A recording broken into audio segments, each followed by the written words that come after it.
In this guide, I'm going to show you how to generate AI chat wallpapers on Snapchat Plus. This is Aiden from JustBoz, and before we get into this guide, make sure to like the video and subscribe to the channel with all notifications on. It really does help with the channel, and it lets us know that you want more content like this, so we greatly appreciate it. If at any point throughout this guide you did have any questions, just ask them down in the comment section below, and we can help you out further. I'm going to be doing my best to reply to every single comment down there. First things first, open up Snapchat and you need to go to the chat screen and open up wherever conversation it might be that you want to change the wallpaper. For the sake of this one, we'll do this one since it doesn't currently have one. But essentially what you're going to want to do is tap on the friend's name up at the very top. It's going to open up their friendship profile right here. And you need to go ahead and select wallpaper and choose the AI wallpaper option on here.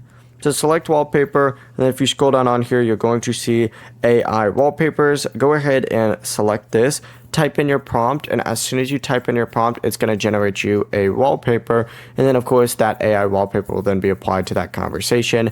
Now if you don't see the AI wallpaper option, make sure Snapchat is updated and your Snapchat Plus subscription is currently active. Before you do leave, make sure to like the video and subscribe to the channel with all notifications on. It really does help with the channel, and it lets us know that you want more content like this. We'd greatly appreciate it. And if at any point throughout this guide you did have any questions, just ask them down in the comment section below and we can help you out further. I'm going to be doing my best to reply to every single comment down there. Peace.